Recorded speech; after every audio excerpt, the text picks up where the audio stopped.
She clapped her hands while grinning, not able to contain her own excitement. "That's wonderful, Jonas." "Wonderful? That's fantastic! Simply amazing! Do you know how many other marketing outfits wanted that account?" he asked, crossing the room to her. Before she knew what he was about to do, he reached out and pulled her into his arms for a hug. "And I owe it all to you, Nikki." It was meant to be just a hug. She didn't know what happened, but the next thing she knew, Jonas Steele was lowering his head and slanting his mouth over hers in one hell of a kiss. Chapter 1. 18 months later. Jonas Steele felt an argument coming on. "I hear you, Mom, but I just don't feel what you're saying," he spoke into his iPhone. His lips tightened to a frown as he alighted from the shiny black BMW two-seater roadster and glanced around while sliding his aviator-style sunglasses into the pocket of his jacket. "Whoa, but I'd love to feel all over on those," he quickly thought when his gaze landed on the legs of a woman who was getting out of her car. And they were definitely a gorgeous pair. Long, smooth, and shapely. "You and I need to do lunch to discuss this further, Jonas." His attention was immediately pulled back to the conversation with his mother. He rolled his eyes heavenward. "I'd love to, Mom. Anytime, any place. You are my #1 girl, but certain topics are off limits." He glanced back to where he'd seen the pair of sexy legs just seconds earlier, only to find the owner gone. Crap. Frustration seeped into his pores. He would have loved seeing the rest of her. Certainly he would not have been disappointed.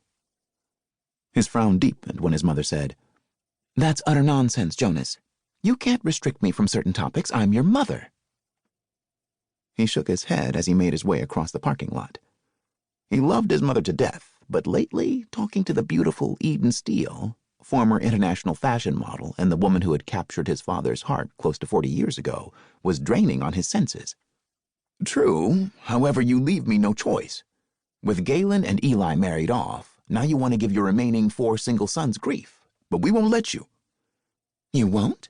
"No. Although I can't speak for the others, I can speak for myself, and like I've told you numerous times before, I intend to be a bachelor for life." Her soft chuckle flitted across the phone. "You sound so confident about that. Do I need to remind you that Galen and Eli used to tell me the same thing? And quite often, I might add. Now look what happened to them. Both got married in the last year." Jonas didn't want to look. In fact, he didn't want to spend a single moment analyzing what could have possibly made 2 intelligent, fun-loving, die-hard womanizers like his brothers Galen and Eli fall in love. Galen had gotten married 10 months ago, and Eli had tied the knot on Christmas Day. Granted, Jonas would be the first to admit they had married gorgeous women. But still, look how many women they'd given up to be committed for the rest of their lives to just one. It made no sense. Bottom line, Galen and Eli were whipped, and the sad thing about it was it didn't seem to bother them. And he was sure his mother had heard by now that another bachelor friend of theirs, by the name of York Ellis, who lived in New York, was taking the plunge this weekend in time for Valentine's Day. Again, Jonas was convinced that, like Galen and Eli, York needed to have his head examined for giving up his bachelor status. "You will be here for dinner Thursday night, right?" Her words intruded on his thoughts. "Do I have a choice?"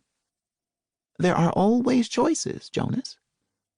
Just like there are always consequences, he thought, remembering what had happened to his brother Mercury when he decided to skip one of their mother's weekly Thursday night dinners.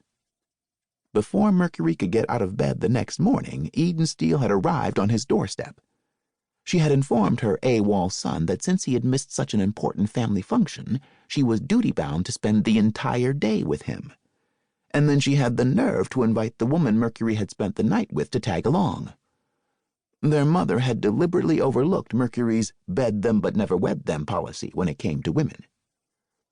Since then, none of Eden's sons had been brave enough to miss a Thursday night chowdown. The last thing any of them needed was an unexpected drop-in from Mommy Dearest. "I'll be there, Mom," he said, deciding he needed to get her off the phone. "I'll hold you to that, and you're welcome."